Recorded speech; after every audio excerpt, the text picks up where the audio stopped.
Hello, film fans. Welcome to the Film vs. Film podcast YouTube channel, the place where episodes are untouched and uncut. My name is Martin Harries, your host. I'm a filmmaker on occasion, but mainly can't stop yapping about movies.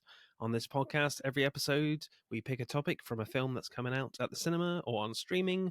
I pick a favorite film from that topic and battle it out against a guest to decide which film will become the greatest film of all time. If you enjoy this podcast, hit that like button and subscribe. Please enjoy the show. Hello, Podsters or Podroonies if you prefer. We are back again for 2024, finally. Sorry, it's a bit late.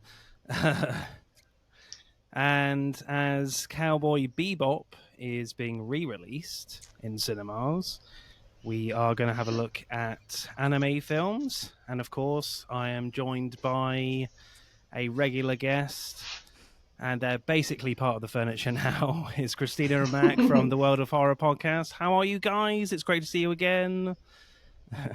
Hey, Martin. Great to see you too. Good. Thanks for having us. Yeah, it's always great having you on. So again, you guys probably already know, but tell us again what you guys do on your podcast and where can we find you? We're World of Horror with Mom and Mac, and we take a subgenre of horror each time, and then we pair an international film with an American one. And Mac is my trusty co-host. And you can find us wherever you find this lovely podcast, and we hope you'll check us out. Awesome. So, Cowboy Bebop then. Did you guys ever watch the TV show and the film when it first came out?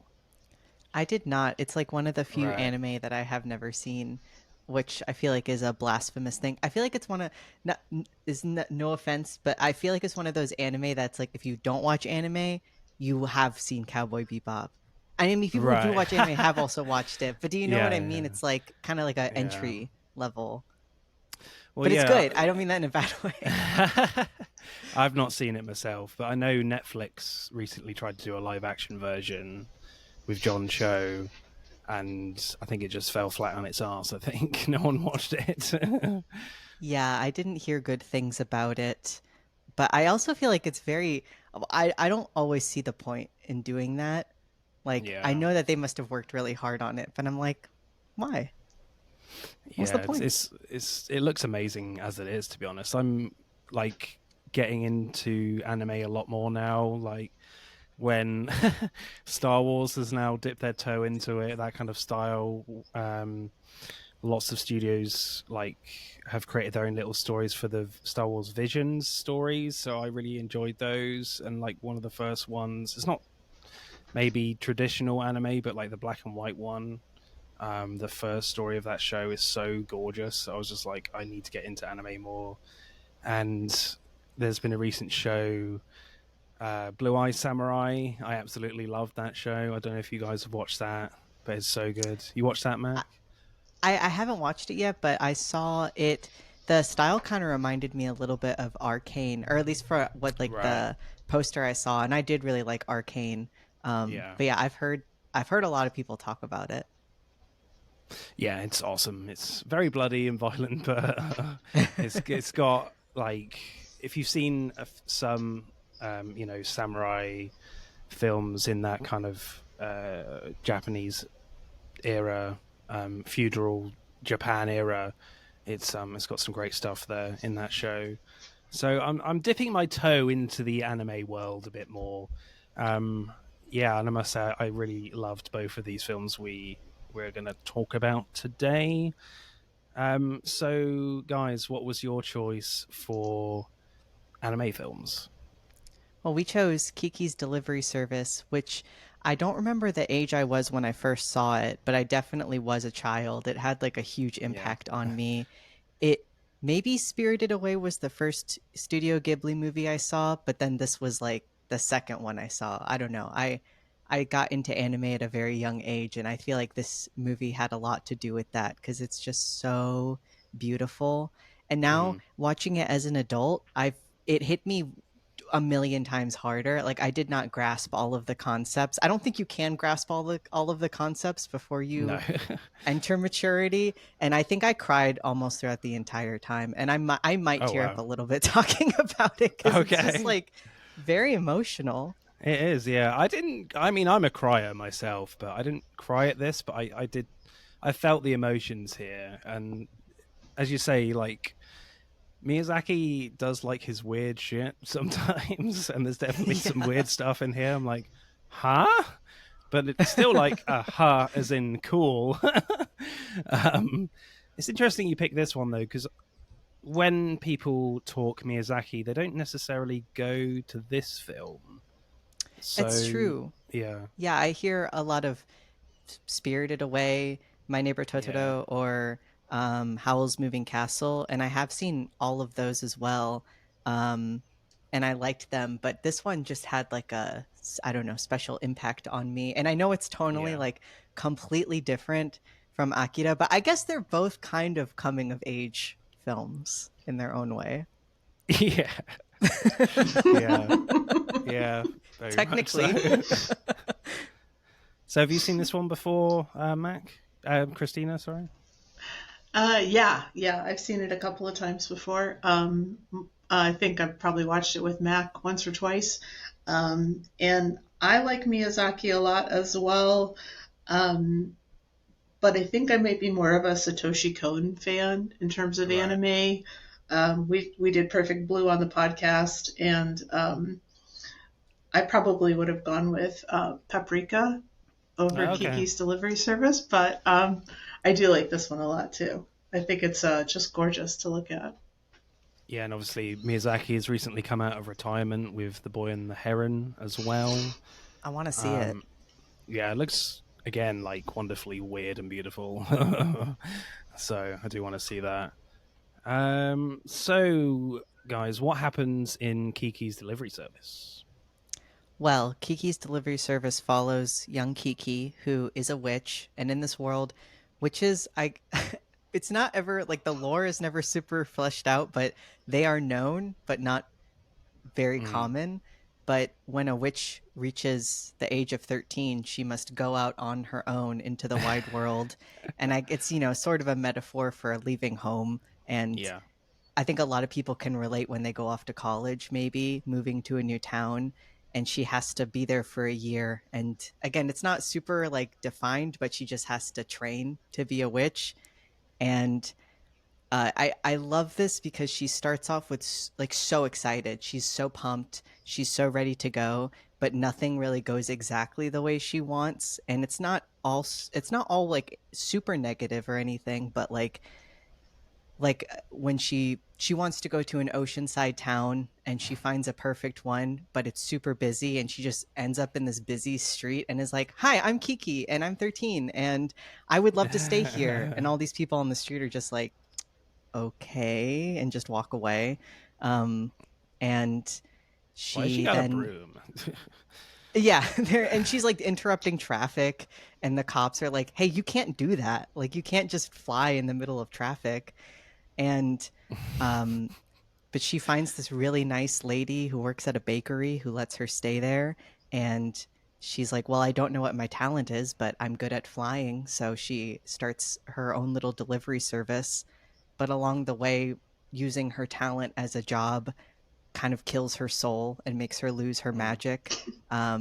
And she also is dealing with the anxiety of making friends as a kid in a new place, and eventually regains her passion after meeting an artist who similarly struggled with their passion for art, and a young boy named Tombo who also wants to fly but is not a witch. And yeah, it got me. Like I've never I always also drew when I was a kid, and or since I was a kid, and mm, I used to think I wanted to do it as a job, and I learned really quickly that there's like no way I could both do it as a job and still love doing it. And mm. um and I just think Kiki's a great character because she's not perfect. Like there's so many times where she does things that are like, "Hey girl, it's okay. You know, don't freak out so much." But I relate to her.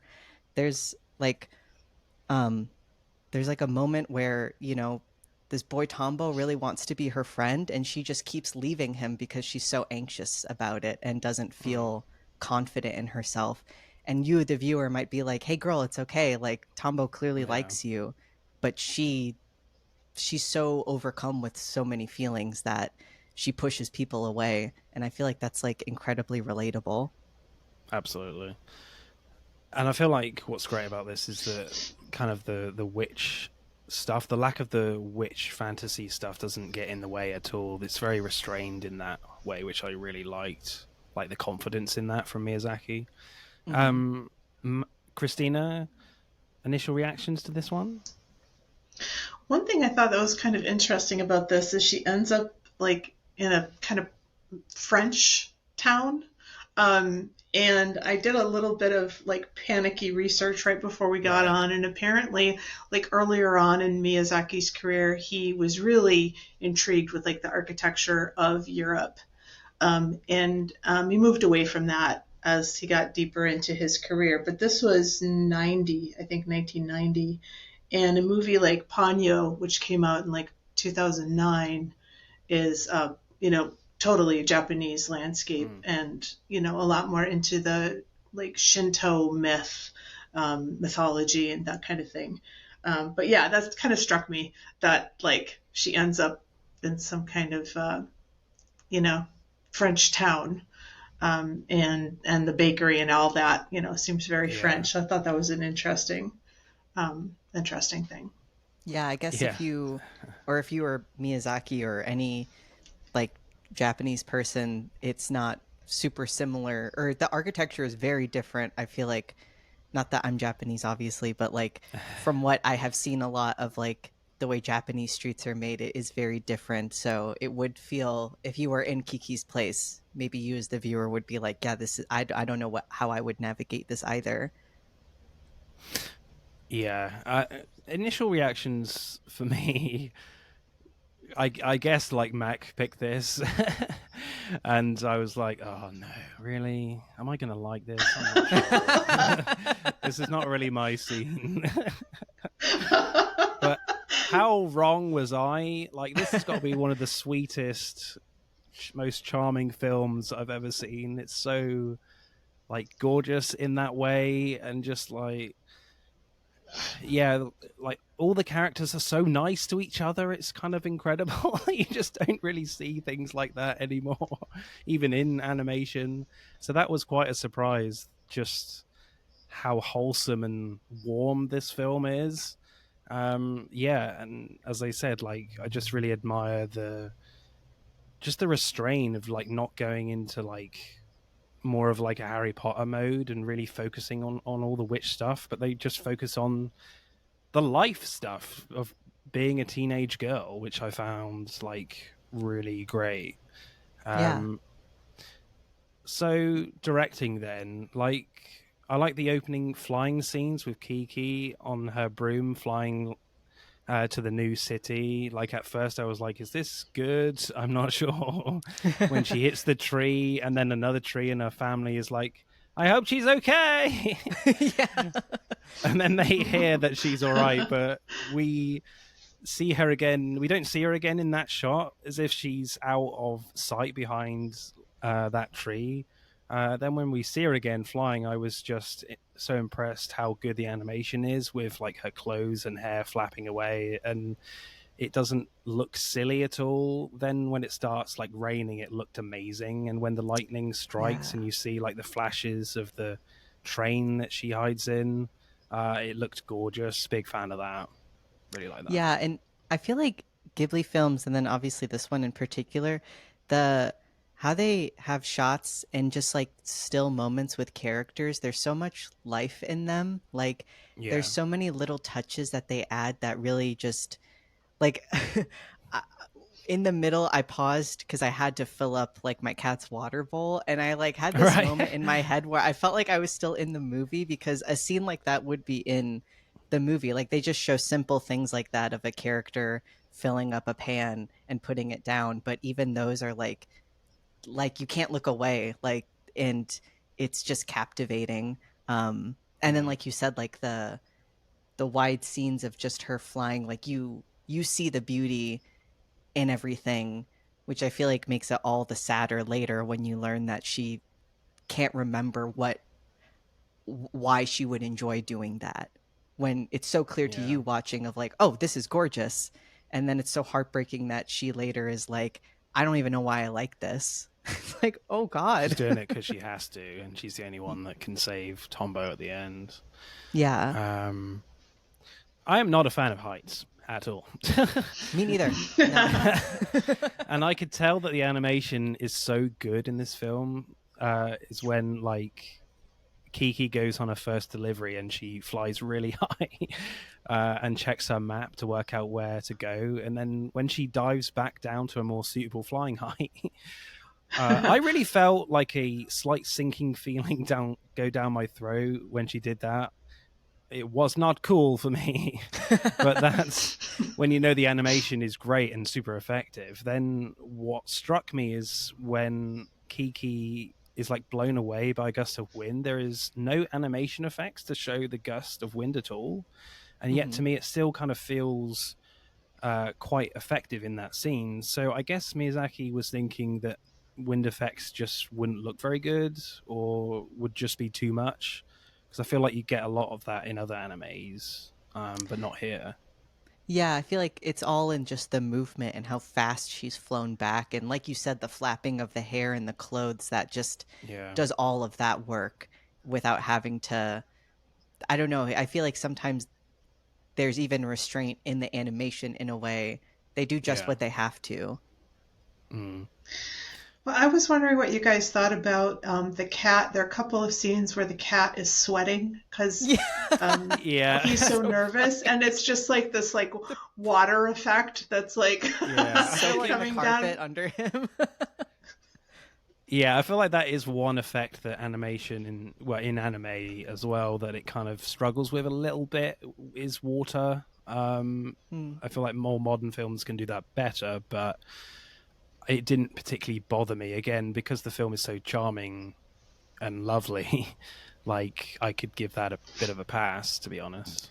Well, I thought it was silly, and I mean, it's a kind of a common like symbol in anime of like the sweat, bubble or sweat drop that just conveys like I'm nervous, and I feel Yeah, like and it like the was so shaky fluid face as well, in the like way when like they're Gigi would nervous. sometimes like just Yeah. kind of staticky like move up.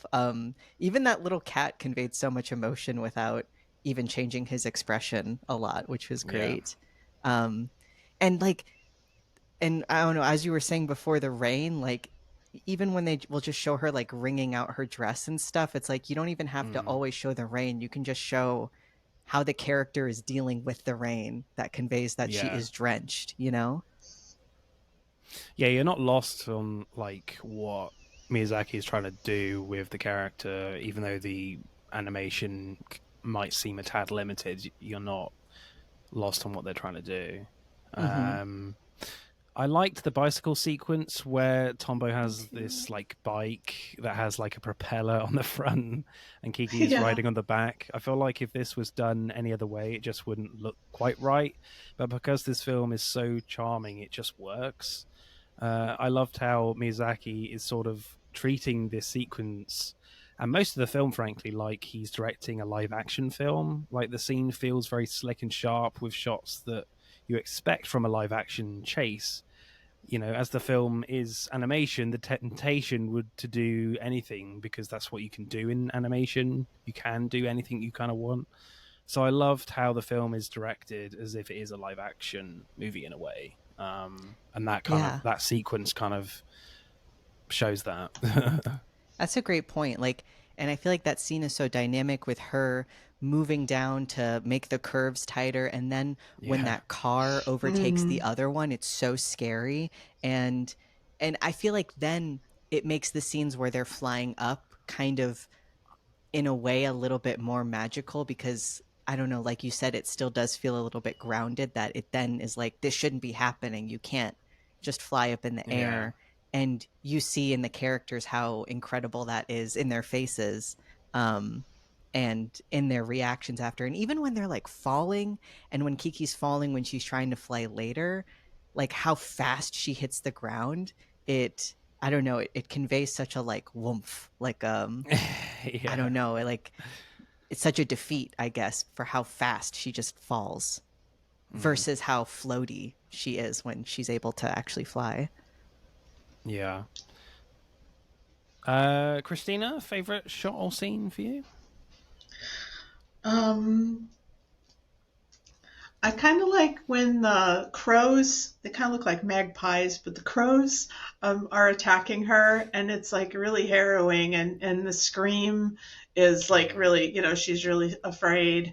Um, and how, yeah, it just like that just seemed really terrifying to me. I have a problem with heights too, but the thought of being in the sky and then being attacked by yeah. like sky creatures makes it even scarier. They're tearing the So straw out of yeah, the broom. I was like, no, it's her mom's yes, broom. Yeah. Don't do that. The crows are mean in this film. They're so mean. But she's a filthy egg stealer, so.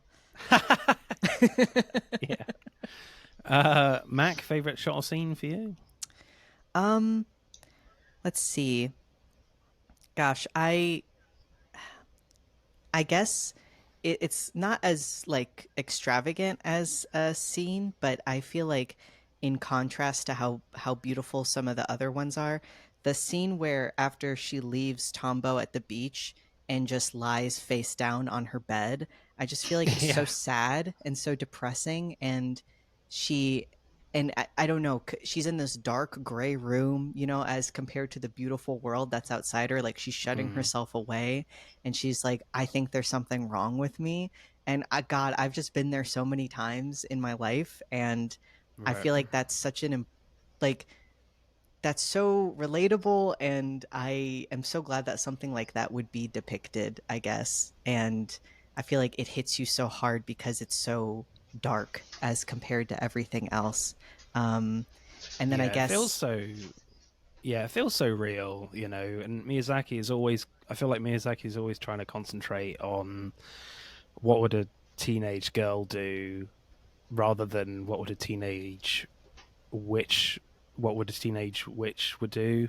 mhm, The witch stuff is kind of almost secondary in this film, but that element of the film is still really exciting, but it's not really at the heart of the movie. yeah. And Yeah. oh, I was also gonna say, I'm sorry, I forgot. Go ahead. Okay. My favorite scene is definitely the last action scene where Kiki saves Tombo from the blimp crash. It's pretty spectacular, really, which I didn't really expect at all, because tonally you wouldn't think this type of scene would fit that well, with this focus on charm and sweetness pretty much throughout. But it works so well for me because, as I always say, when you leave your best visually inspiring scenes to the end, it's just better for your film as a whole. Here, I love how Miyazaki doesn't make it easy for Kiki to just fly up to the blimp. There's great shots of Kiki flying through a tunnel with loads of people around, and amazing shots of Kiki low to the ground, flying pretty fast. Then a decision you don't see very often in these situations, where all the sound cuts out and then Kiki catches hmm Tombo as they're falling, but it's all in a big wide shot, and they both look pretty small. And I don't think it's just because I don't think it's just a case of seeing it from a crowd's perspective. I think it's just in keeping with like the big scale the film is going for now in this scene, and somehow it makes it feel more emotional, and you feel more relieved when you can see more of what's going on. So I did really like the last little bits of action in this movie. Yeah, and I love the something in a lot of art, especially with a lot of digital art, which I do a lot of, is like there's a lot of talk of the tool versus like the talent, and I feel like there's so much symbolism in her using that little scrubby brush to fly, of like Yeah. it's not the implement that she's using either. It's like that's all Mm, her spirit that's getting her there, and in the end that's like all you need for something like that. yeah. And I feel like sometimes artists get hung up on like the specific tool, or like using the most expensive or the best tool, but you Mm. can, if you can create using something simple like that, that's all that matters. I feel like that was maybe he's not trying to say exactly that, but that's so, I mean, Yeah. since Miyazaki is like an artist and a storyteller, maybe that comes from that place for him too. Yeah, But there's yeah, I no love that scene. like broom law here where Yeah. you have to have a certain amount of bristles on the broom to go fast or whatever. No, Yeah. it's just a broom. Just needs one of those. That's it. Yeah. I wanted to mention the other scene that I like God hit me so well was after all of the rigmarole Kiki goes through with getting that pie made for that old woman. And that scene is so special and so beautiful where she's Yeah. helping her. She's putting her job first before her needs of wanting to go to this party with Tombo. She's being such a nice person, changing light bulbs for this old woman, Yeah. and finally gets this pie made because she refuses to take this money without helping this old woman, goes through the pouring rain, and this granddaughter is so rude and is like, grandma brought one of her stupid mackerel pies again, and like the defeat in Kiki's face of just like all of that for this, like Mm, it didn't mean anything. Like it meant a lot to the grandma, of course, but it meant nothing to yeah. this girl. And Gigi's like, surely that can't be the granddaughter. And it's just so sad. It's like all of that work for nothing. And I feel like that's how it feels so often sometimes when you try to use your talent as a job, Mm, is you'll just meet people like that who don't care. Like they don't care the work you went yeah, through. definitely. And yeah. Definitely agree with you there, but I'm a little bit with the granddaughter because it's a fish pie. I'm like, yeah, Oh, I mean, it did seem gross.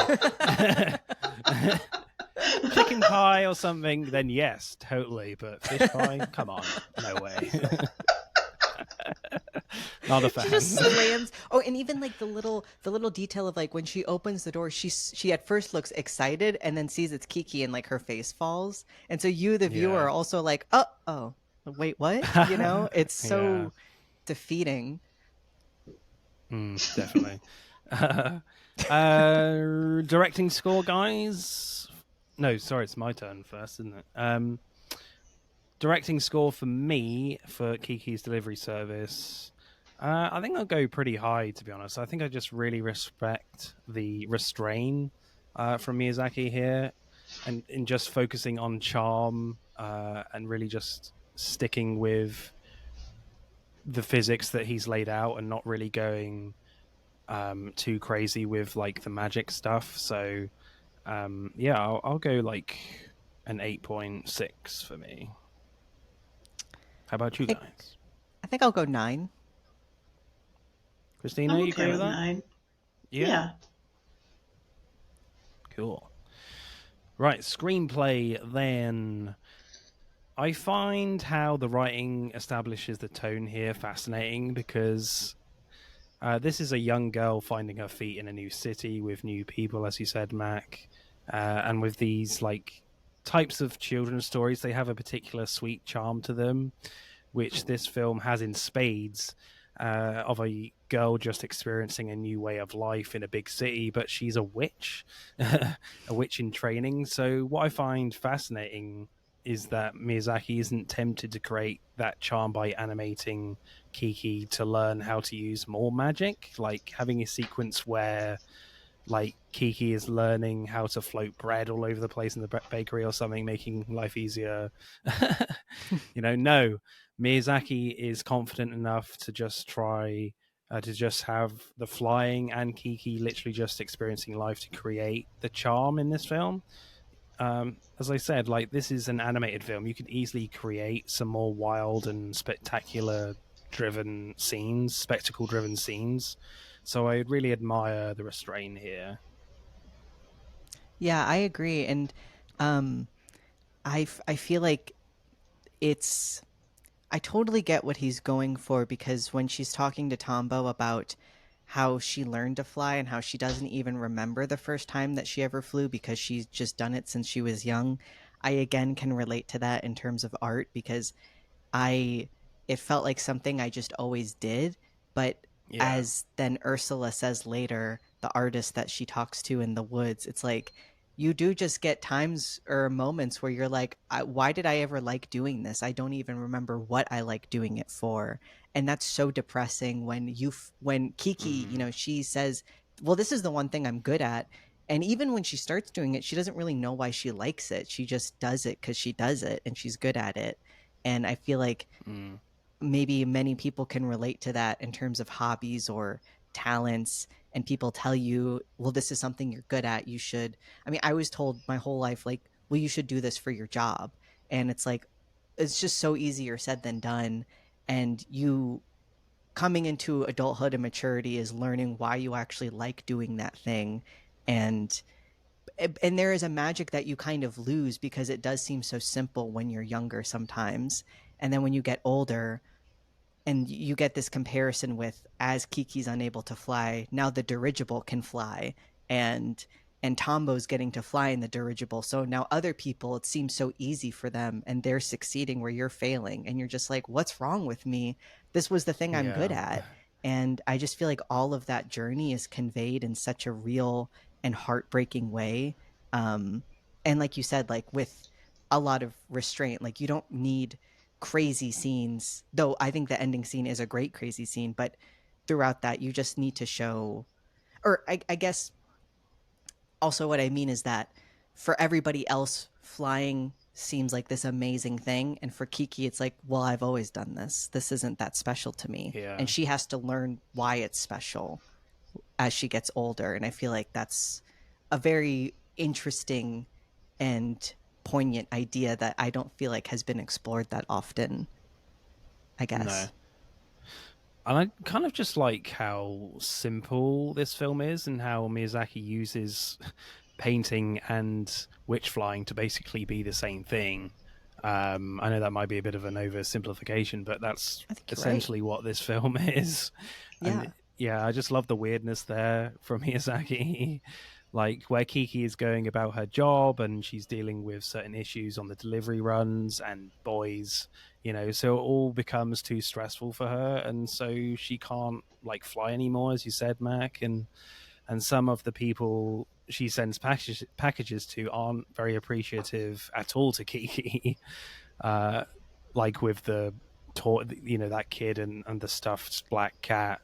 Um, so she's not really enjoying her job at all. So when the woman from the cabin comes to meet Kiki again and suggests to come and stay with her for a while and to basically say to Kiki, no, you are cool and beautiful. I wouldn't be able to finish this painting without you. It's just a little thing that's just a great pick me up for Kiki. So I just love how simple and complex the message is here. That sometimes you just need a break in life to rediscover your talent, be it painting or witchcraft, frankly. Yeah. And it's so real what Ursula says of like she said that when she first started to be unable to paint, she kept painting and realized she was just copying other people. So instead she just lived Yeah, life, went for walks, looked at sunsets. I was like, "Oh my god, like I need to do that." Like I feel like in this movie there's no like internet or phones or there's no, TV, but and it's even harder I feel like now to realize that you just need to like not be like you need to be less turned on. I feel like it's so hard to yeah, turn your brain off, but you need to do that to mm. rediscover even yourself. And that's like a great message we all could take away. Yeah. That's why I have a break at Christmas from podcasting, even though everyone else seems to carry on. I'm like, I need to rest for a bit. It's a good idea. Yeah. Um, yeah, and I do like. I mean, the painter in the cabin, I forget her name, and Kiki, they seem like so different and completely different characters, but in their own way they are kind of similar, because that painting she paints and finishes is really kind of surreal and it's very abstract but really a beautiful painting. Like the animation there, I don't know how I guess they just painted it. It looked amazing, and you have Kiki as well. She's a witch, so she's not like part of this society really. There are no other witches around in this city, so they have a unique bond there where they kind of see the world differently a little bit. The woman in the cabin doesn't live in the city as well, so they have kind of a unique look at the world kind of thing, if that makes sense, through her Yeah. painting and Kiki through her flying. So as a Yeah, witch. and I think it's a great moment when Kiki looks at the painting and she doesn't even have the first idea that it could be of her, and then Ursula, as the lady in the cabin, says, "Well, I did this after I met you," and she's like, "That's me?" Like she can't even fathom that that's Yeah. how somebody else would see her. And you also get that with Tombo in relation to her of like he has no magical abilities but also really wants to fly and approaches it at a Yeah. completely different way, and he finds her talent, like he's smitten with it like immediately and wants to be her friend as soon as he meets her, and does he is like such a champ, like he goes through all of her insecurities just to be her friend, like he just wants to be her friend so badly. And like she can't, even then she can't see how other people see, her talent Yeah. until the end of the movie, Mm. which I don't know. It's great to see characters with so many perspectives on life, and even in a different way. In the beginning, you can tell she's so like disheartened being in the city, and when she meets, I think her name is Osona, the lady who works at the bakery, she says, "Well, there's all types of people in the city. I like you a lot." Like that's such a small and simple thing to say, but it's true. Like, Yeah. yeah, you are going to meet people who are not, your type of person, but like you Yeah. will meet people who do like you. That's just how it is. Yeah. They're all so nice, especially Asona. I She's so know, she's the lovely. best. And also, I like there's like carry on, Christina. there's just a emphasis on problem solving that I really enjoyed a lot. Like Right. when she first meets Ursula and the doll is all ripped up, and so Ursula's like, "Well, I've got an idea," and then you cut to Kiki is washing her floor, and Ursula is sewing up the doll. But there just seems to be a lot of that. Like, okay. Let's take a minute and let's see if we can figure this out. Osona does that same thing. Like, I have clients, maybe they could be your first clients. And telephones are really expensive, so why don't you just use my landline, and that kind of thing. Yeah. And it's all very sweet, and I just love that focus on cooperation. And the other thing that I noticed was Kiki doesn't seem to understand how valuable she is. People Yeah. keep trying to give her money, and she's like, "No, no, no, this is too much money." And they're like, "No, no," and It's a it job. keeps getting. Yep, and she has to understand that her time and her talent are worth something, and I think that's something that is really good to keep in mind, especially when you're dealing with people who are so sweet. You want to maybe cut them a break, give them the friends and family discount, but actually it's important to understand your worth and to take a Yeah. fair, pay for that. Yeah, I think that's so true. And at that moment where, Osona gives her money and literally says, "Work is work." Like that is such We a all real gotta do thing it. that, yeah, we all have to do it. And you spent time and your talents doing it. And I feel like when people especially use their talents as a job, they find it so difficult to ask for money because for them it feels like a simple thing. And then as we've been saying, like the talent to fly, she's the only person who has that talent in this whole city. So of course she's valuable. Yeah. Witch or no witch, still gotta get a job. Yeah, it sucks Yeah. that capitalism is still a thing in this world. Yeah. I think for me, like the fear going into this film, and when she starts going on her deliveries, is that it could feel a bit episodic, but it doesn't at all. Like she only really goes on 2 deliveries, and both occasions are quite fun and inventive sequences, as you said, Christina, with the crows and that. And then especially with Gigi and the dog, that was funny. also the temptation in this type of story would be to use lots of montages to like move the story along. We don't have any here, which I loved, because like seeing lots of little seeing lots of little bits of Kiki going on lots of different deliveries in a montage, because for me, like, montages sometimes can feel a little unnecessary and quite lazy writing for me just to move the story along. But here, Miyazaki has enough invention and charm here without feeling the need to really rely on spectacle, which I loved. And then that's why the kind of the last scene feels so great, because it is kind of a lot of spectacle, and it kind of takes you by surprise. You're like, oh wow, I did not expect this. Yeah, and I know Harry Potter came after this film, but the temptation, because it's an animated film, would be to like Harry Potter it up a little bit, and you put lots of like magical montagey sequences in here, but they don't. Like, Miyazaki is confident enough in his own storytelling that he feels he doesn't need any of that stuff at all, which I really love. Yeah. Favorite lines then, people? This definitely has some great lines. I think for me, better ones than in Akira.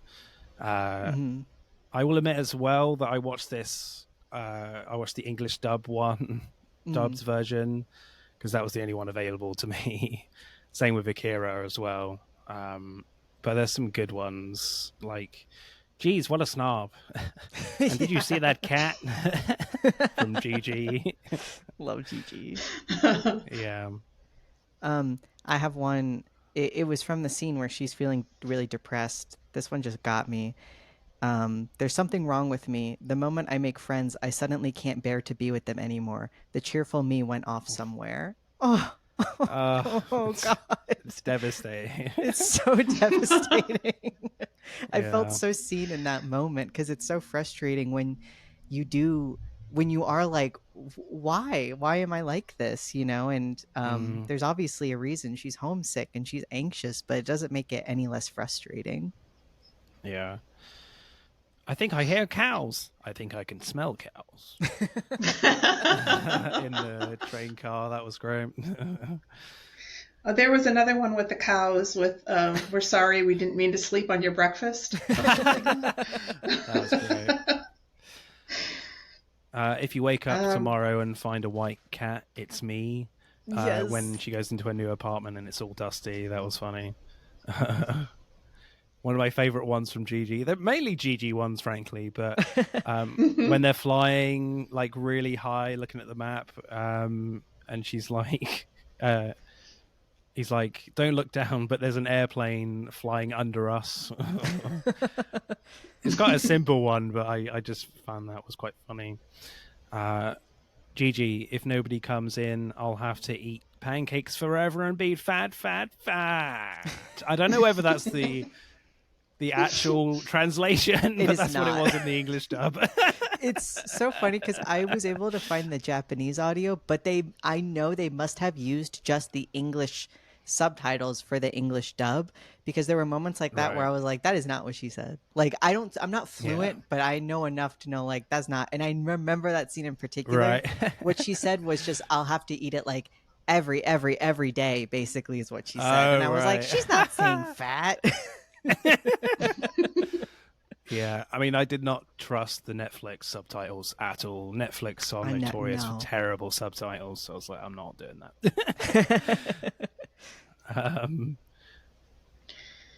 Kiki says, if I lose my magic, that means I've lost absolutely everything.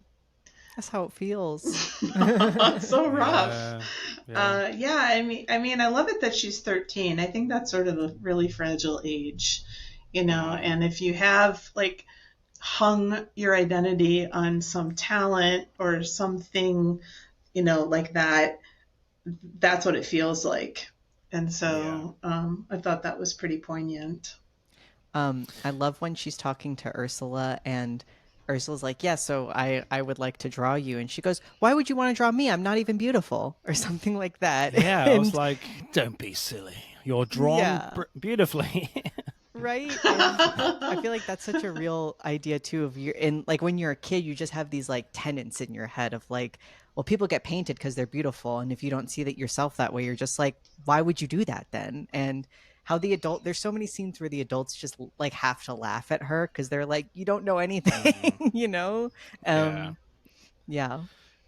I find some of Ursula's lines pretty funny when they're driving. Yes. They're taking a van ride by this guy, this farmer, I think, and she says like, "Oh, you have nice legs" or something. The guy says that, and then Ursula says, "Tell me, what kind of boy has legs like this, Mister?" or something.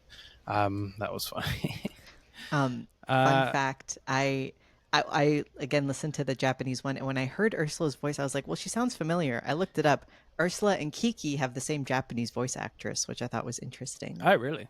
But they sound completely Oh. different in the movie. But that must be intentional. Mm. Hmm. Uh, in the English dub, Kiki is played by Kirsten Dunst, apparently, Mm. which is pretty cool. Yeah, and Janine Garofalo is the artist. Cool. So. But I think my favorite line is obviously one of Gigi's towards the end when obviously he has the hots for the white cat. And Gigi's like, "Good morning. Perhaps we got off on the wrong paw. Allow me to introduce myself. The name's Gigi." I was like, bit of James Bondiness in there, which I found funny. Yeah. So screenplay score for me. I just love this story, to be honest. I love how restrained it is again in the writing as well as the directing, and it's just got a great message, but it's really powerful and emotional. Didn't make me cry, but this is just the first time I've watched this, and I'm still kind of getting into anime a little bit, but yeah, I still really love this film. So I think I'm gonna go a straight 9, to be honest. I think I'll go Yeah, 9 as well. I'm okay with that. cool. Right, voice acting then. So obviously I've said that this was the English dub for me. One thing I found really interesting was during the bicycle sequence. I found it interesting where the actor playing Tombo has this reverberating effect, like it's distorting his voice while he's Mm. riding the bike as he's really close to the propeller. I'm not sure how I feel about that, as there's no effect on Kiki's voice. I don't know whether it's just because she's on the back seat of the bike, but I guess it's trying to show how powerful and loud this propeller is. Like they could have easily not used that effect, and I don't think it would have. I don't think I would have seen that scene any differently. So I don't know. It was just an interesting choice there. Yeah, that Is wasn't that in the the same Japanese with the one. No? No, they didn't have that. It's an Okay. interesting choice. Yeah, so that was I watched half and half. So I started with the right. Japanese version, and then I switched over to the English. So I heard that effect, Martin. So and I don't know. I like Phil Hartman. He plays Gigi the cat. Um, but it's a cartoony cat voice. Mac, did you Yeah. listen to any of the English I at know I all? originally watched it in the English, but I'm unfortunately, well, not unfortunately. I'm no hate. I know people put a lot of work into the dubs. I'm a bit of a like original audio purist most of Oh the yeah. time because I Yeah. That's always want always to the best hear. way to watch Yeah. it. Yeah. So I think I watched a bit of the trailer and I was like, hard pass. I was just saying this to my mom earlier. I just have a bit of like I not that I some big name actors are very talented when it comes to voice acting. Like I know in the newest movie, Robert Pattinson like put everything into being that heron, and I think did a really great job from what I've heard. But I feel like for Mm, some reason they always just try to pick the biggest name people they could find for Miyazaki dubs, and I feel like it right. is a little bit of a disservice because you should just pick who the best voice actor is. And um, Mm, as I said, I watch a lot of anime, so there's a lot of Japanese voice actors whose career I like to follow, and there were a few in this movie right. who I really like. The guy who played Tombo is just like a industry great, Kape Yamaguchi, and I just thought he did Cool. such a great job as Tombo. And so yeah, I wish they would. Japanese voice acting seems to care more about what fits the character the best, and I wish Yeah. all dubs would do the same thing, but I feel like they don't always. Yeah, there's definitely an element of just trying to sell the film, isn't it? And we have to have a big name for the dub for Western audiences to watch it. And as you said, Mac, Yeah. with the Japanese language ones, they're just trying to find the best actor for the role, and that's always the way to do it in any movie, really. Yeah, because it's interesting. There was this whole thing with well, no, forget that. I was just going to say like the Scarlett Johansson casting for the Ghost in the Shell film, but it's not really the same thing. But Well, it is, I think, as a, trying to appeal more to Western audiences, but that was just such an abomination. Right. I mean, because there are like Japanese actors in that live action film, but or Asian anyway. Yeah, but they choose a big name to star as Ghost, which was or Major, she's called, isn't it? Which is disappointing. Obviously, nothing against Scarlett Johansson, but like, come on, this is a Japanese story. Yeah, I feel like it's a disservice to viewers too, because I don't know. To me, it's like, I mean, I know there must be some people who will see something because there's a big name in it. That's why they do it. But I feel like it's not giving viewers enough credit. I feel like if the story's good enough or the movie seems good enough, people are going to watch it. And again, sometimes I mean, in Kung Fu Panda, I think Jack Black is a great voice actor, and it's kind of best of both worlds, but that's not every case, and you should only try to find the Jack Blacks if they're there, and then if not, just pick a good voice actor. Yeah. Skadoosh. I do love those films. He's great. So I'm sorry, I just looked up Kirsten Dunst's age, and if the internet is to be believed, she was born in 82. Oh. And so she was a literal child when That's she nice. was doing the voice for this. Yeah. Yeah, she was great, I find. I didn't have a problem with her voice at all in the dub. I feel like certainly with the dubbing, sometimes it could feel very like overemphasized. I did definitely felt that in Akira, like it's all very not try hard, but like they're really just going for it a lot. I know we'll get to that in that film, but like it's a lot. But going back to Kiki, I loved the baker's voice. Asano's husband was really funny to me in a great way because he actually hardly says anything in the film in the English dub, but he mainly makes noises and grunts his way through the scenes. And it reminded me a lot of the Shaun the Sheep movies from Ardnam. I don't know if you've watched those films where all the characters in those films don't speak at all. It's all grunts and noises from all the characters to tell the story, and it works so well. Very, very British. So I wonder if these kind of little characters, these early characters from Miyazaki, were an inspiration for Ardnam and the guys there writing those films. So I really love the baker in this. He was great. Remember when he made that sign for Kiki and then like he kind of hid and was kind of peeking to see her reaction, and then she immediately hugs him after she sees the sign he made out of bread? I was like, oh, my heart. So cute. So favorite voice performance for you, Christina? Who are you going for? Oh, I guess Kirsten Dunst as Kiki. Yeah, same here. Kirsten Dunst, I think, does a great job. Mac, as you've watched this many times in the right version, who are you going for?